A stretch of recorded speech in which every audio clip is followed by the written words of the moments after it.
En la presencia del Señor con gratitud y alza tu voz con jubileo. Estamos comenzando nuestro estudio de la primera carta del apóstol Pablo a Timoteo.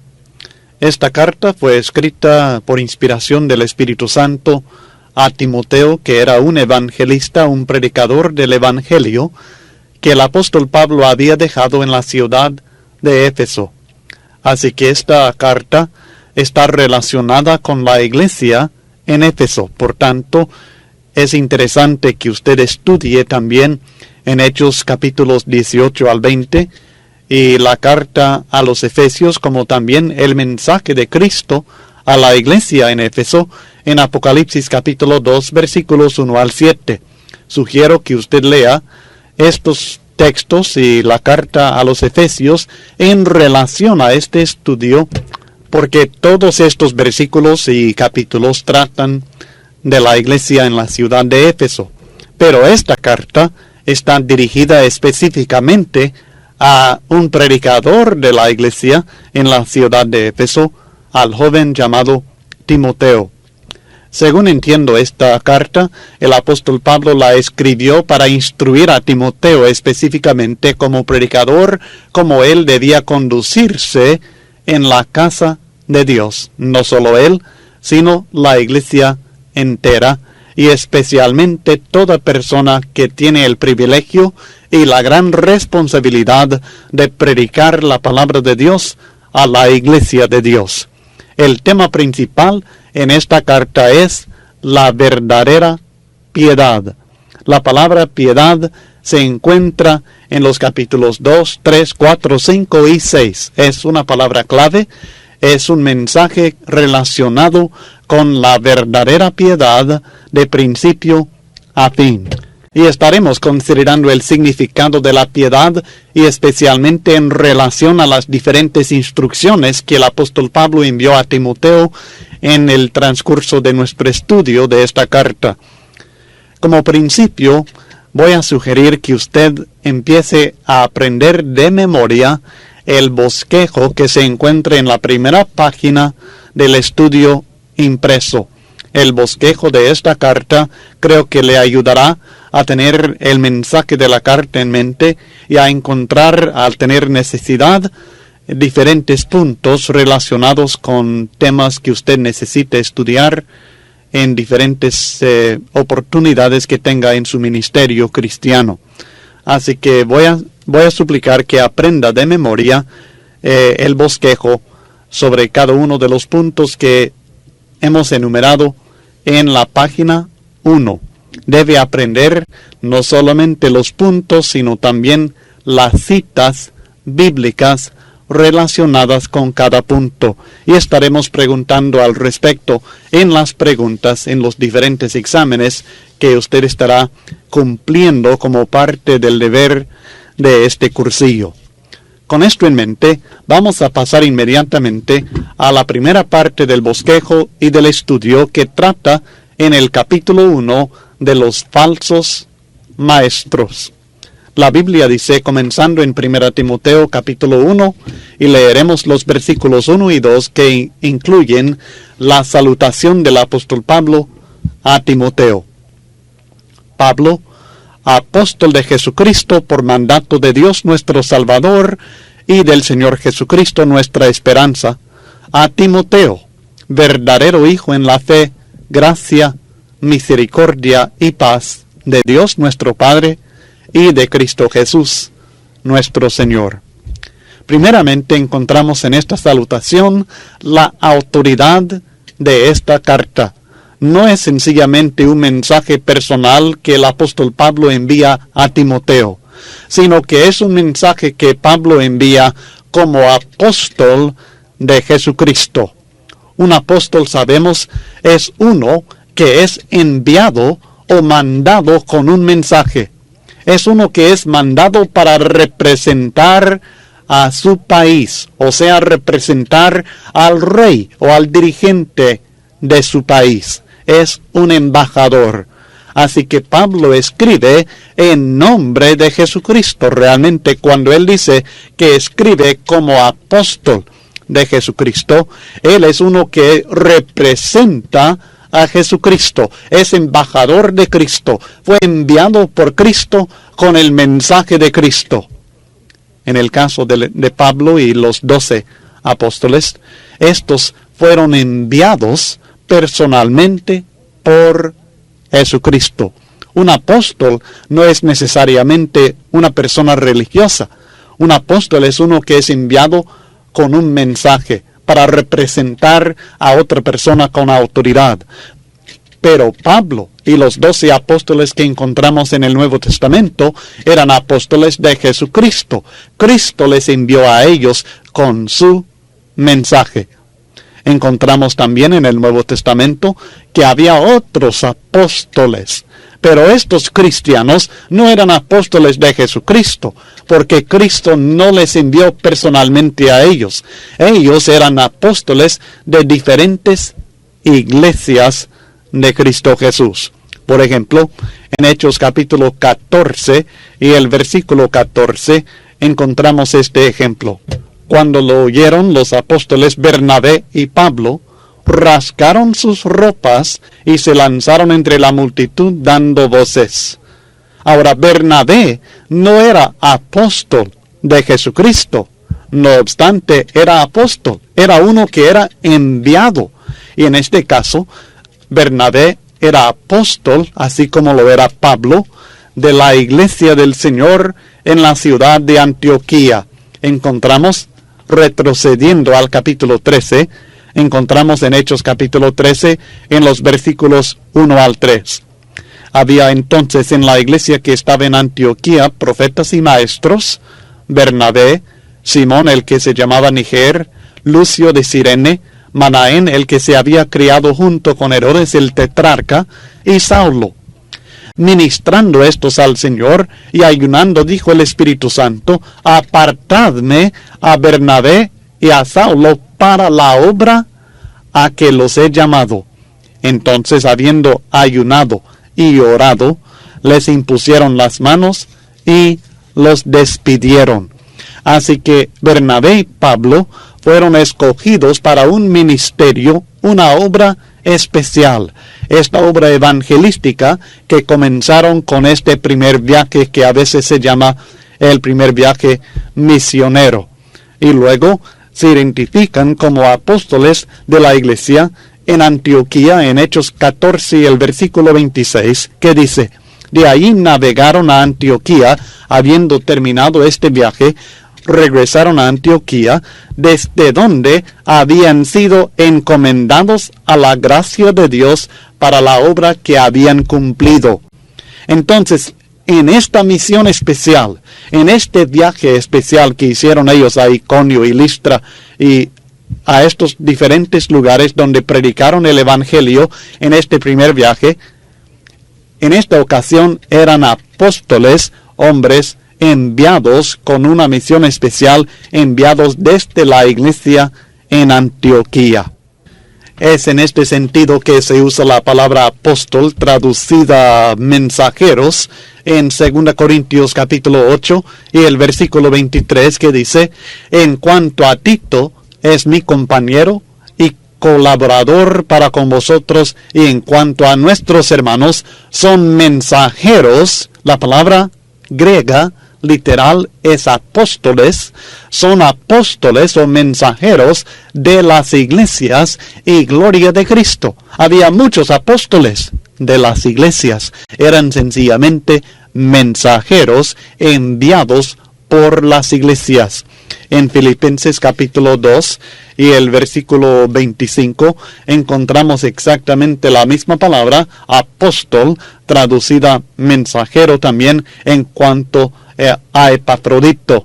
Mas tuve por necesario enviaros a Epafrodito, mi hermano y colaborador y compañero de milicia, vuestro apóstol, literalmente traducido del griego, vuestro mensajero y ministrador de mis necesidades.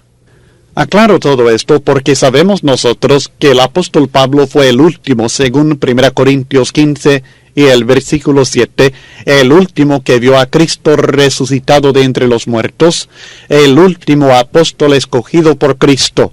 No obstante, encontramos referencias en las Escrituras a estos otros siervos de Dios que también eran apóstoles, pero no apóstoles escogidos y enviados personalmente por Jesucristo, sino apóstoles de las iglesias, mensajeros de las iglesias, así como los apóstoles de Cristo eran mensajeros enviados personalmente por Cristo Jesús. Y estos apóstoles, los de Cristo, el apóstol Pablo y los otros 12, estos tenían autoridad especial, autoridad apostólica, porque eran inspirados por Dios y hablaban de la mente de Dios por inspiración del Espíritu Santo. En Mateo 16 y el versículo 19, Cristo había dicho a Pedro lo mismo que después aclaró en el capítulo 18 y el versículo 18, en cuanto a los demás apóstoles, que él tenía las llaves para desatar y para atar en el reino. Por supuesto, esta autoridad está relacionada con el mensaje inspirado que estos predicaban. Así que cuando el apóstol Pablo, aquí en 1 Timoteo, y el capítulo 1 y el versículo 1, se dirige a Timoteo, no sencillamente como Pablo, sino como Pablo, apóstol de Jesucristo. Sabemos que lo que estamos leyendo aquí no es una sencilla carta personal de un hombre a otro, ni de un cristiano a otro, sino que estamos leyendo palabra inspirada por Dios, palabra autoritativa, palabra que tenemos que obedecer tanto nosotros como la tenía que obedecer Timoteo en aquel tiempo. Es un mensaje no solamente para un hombre, sino que es un mensaje para todos aquellos que queremos servir a Dios. Es parte de la sagrada palabra de Dios. Pablo aclara en este mismo versículo que él fue escogido como apóstol por mandato de Dios nuestro Salvador. O sea que Pablo no decidió ser apóstol por su propia voluntad, sino que Dios lo decidió y se lo exigió, se lo mandó. Tú vas a ser mi apóstol. Este es el mensaje que él recibió. Así que Pablo, por mandato de Dios, tuvo que ser mensajero de Dios, apóstol de Jesucristo. Sabemos que la palabra Cristo significa ungido. El ser ungido es ser el Mesías, el ungido de Dios, el Rey divino. El Cristo es el Rey. Además, es Jesús, que significa, según Mateo 1:21, Salvador. Así que el apóstol Pablo fue escogido por Dios, es apóstol del Salvador, del Rey divino, de aquel que es nuestra esperanza, nuestra única esperanza, Jesucristo, nuestra esperanza. Este pensamiento es bastante bello y realmente puede servir como base para un mensaje muy importante, tanto para la iglesia como para aquellos que no son cristianos todavía. El pensar en Jesucristo, nuestra esperanza. Él es la fuente de nuestra esperanza. Él es el objeto de nuestra esperanza. Él es la esencia de nuestra esperanza. Él es la base de nuestra esperanza. Nuestra esperanza viene de Cristo. Él es la fuente, es de Él. Esperamos en Cristo. Él es el objeto de nuestra esperanza. Esperamos en Él. Esperamos por Cristo. Él es la base de nuestra esperanza y lo esperamos a Él. Él es la esencia de nuestra esperanza.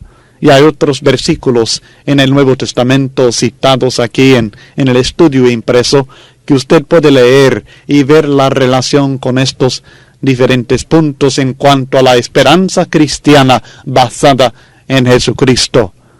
Cuando encontramos la palabra esperanza en el Nuevo Testamento, no debemos pensar sencillamente en aquello que deseamos, que como que es algo que ojalá que así sea, sino que la esperanza que presenta el Nuevo Testamento es deseo más seguridad. Es no sencillamente algo que anhelamos, algo que quisiéramos que así fuera, sino algo que deseamos fervientemente, pero también estamos seguros que así será, porque esta esperanza está basada en la persona de nuestro Señor Jesucristo, el Hijo de Dios, quien nos ha dado razones por qué creer, por qué estar seguros que recibiremos las promesas que nos ha dado. Por tanto, nosotros cuando decimos que tenemos esperanza, no es un ojalá, sino que es un estoy seguro que así será. Jesucristo es nuestra esperanza. Él es nuestra esperanza de vencer las circunstancias de la vida. A veces las circunstancias en las cuales nos vemos obligados a vivir en esta vida terrenal son realmente desagradables, son tremendas a veces, pero nosotros tenemos la esperanza de superar, de vencer, de ser vencedores a pesar de todos los obstáculos de las circunstancias en las cuales vivimos.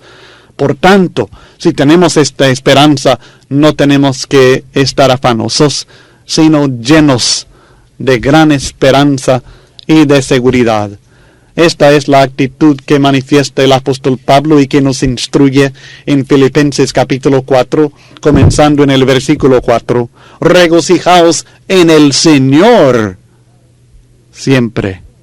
Otra vez digo, regocijaos. A veces las circunstancias son tremendas, pero tenemos al Señor y en Él podemos regocijarnos, en Él podemos esperar. Vuestra gentileza sea conocida de todos los hombres. El Señor está cerca. No se preocupe por las circunstancias, porque el Señor está a la mano. Está cerca. Por nada estéis afanosos, sino sean conocidas vuestras peticiones delante de Dios en toda oración y ruego, con acción de gracias, y la paz de Dios que sobrepasa todo entendimiento, guardará vuestros corazones y vuestros pensamientos en Cristo Jesús. Y luego en el versículo 11 al 13 del mismo capítulo 4 de Filipenses sigue aplicando en su propio ejemplo esta enseñanza. No lo digo porque tenga escasez, hablando de la ayuda que había recibido de los filipenses, ayuda material. No lo digo porque tenga escasez, pues he aprendido a contentarme cualquiera que sea mi situación. Sé vivir humildemente y sé tener abundancia. En todo y por todo estoy enseñado, así para estar saciado como para tener hambre, así para tener abundancia como para padecer necesidad. ¿Y cómo es posible esto? Por Jesucristo mi esperanza. Todo lo puedo en Cristo que me fortalece. Así que la seguridad que siente el cristiano en medio de las circunstancias a veces muy negativas de la vida es que Jesucristo le fortalecerá, le ayudará, que está a su mano y que Dios suplirá todo lo que le hace falta conforme a sus riquezas en gloria en Cristo Jesús. Filipenses 4 y el versículo 19. Pero además de ser la esperanza que tenemos de vencer las circunstancias de la vida, Jesucristo también es nuestra esperanza de vencer el pecado. Por medio de su sacrificio, la Biblia dice en Romanos 8:1 que no hay ninguna condenación para los que están en Cristo Jesús. Tenemos la seguridad de vencer al pecado. Y aún esta esperanza que tenemos de ser como Él es, nos anima a vivir una vida fiel. 1 Juan capítulo 3, versículos 2 al 3, enseña que aquel que tiene esta esperanza en su corazón se purifica a sí mismo, así como Cristo es puro. Jesucristo es nuestra esperanza de vencer el castigo del pecado y de vencer la práctica del pecado.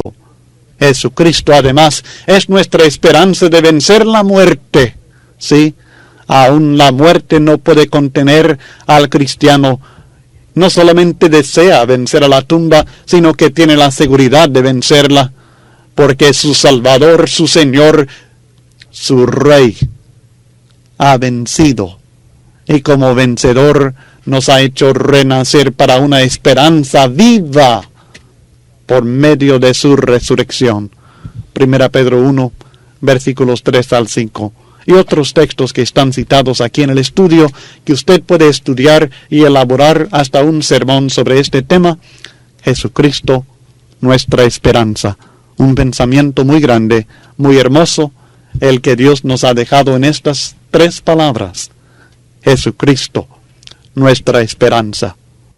Tal vez usted estará pensando, ¿por qué dedica tanto tiempo a unas 3 palabras? Bueno, hay varias razones. La primera razón es que este pensamiento es clave aún para el mensaje que el apóstol Pablo tiene para Timoteo. Timoteo estaba afrontando situaciones difíciles y desde un principio quiere que entienda que la base de la esperanza de vencer todos estos problemas es Jesucristo y que es una esperanza segura la que nosotros tenemos. Pero además de esto, desde el punto de vista instructivo, también quiero que usted vea la forma de tomar un pensamiento y de aplicarlo en forma práctica a la iglesia en una predicación, en un sermón que pueda preparar sobre una frase tan sencilla, pero tan llena de significado para el cristiano. Bueno, con esto en mente, pasemos al versículo 2. Pablo dirige su carta a Timoteo, verdadero hijo en la fe. La palabra verdadero señala algo legítimo, algo genuino. Así que Timoteo era hijo verdadero, hijo legítimo en la fe.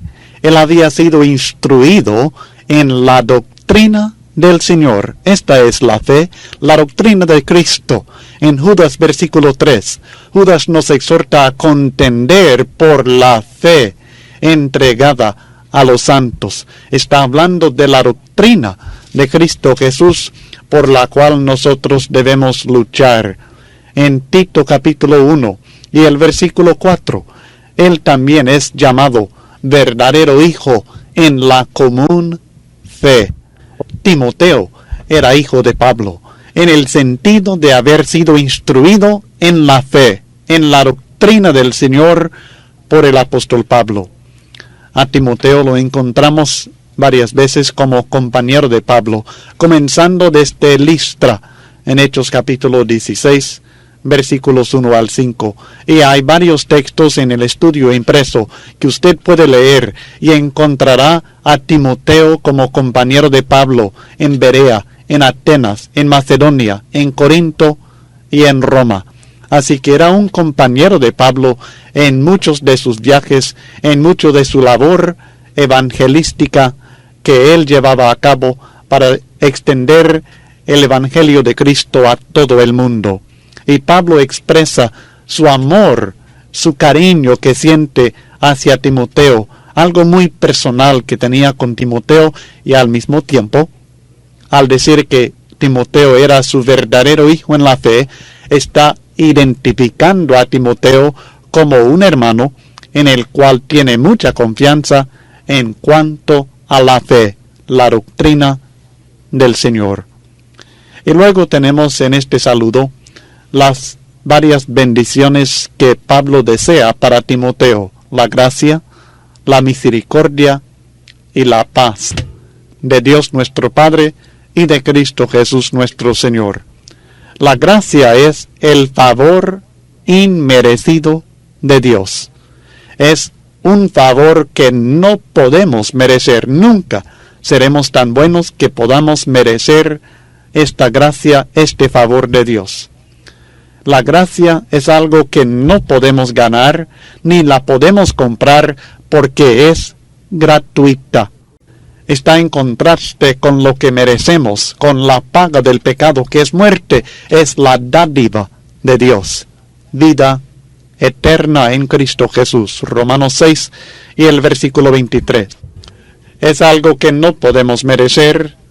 Es por gracia la salvación, no por obras, para que nadie se gloríe.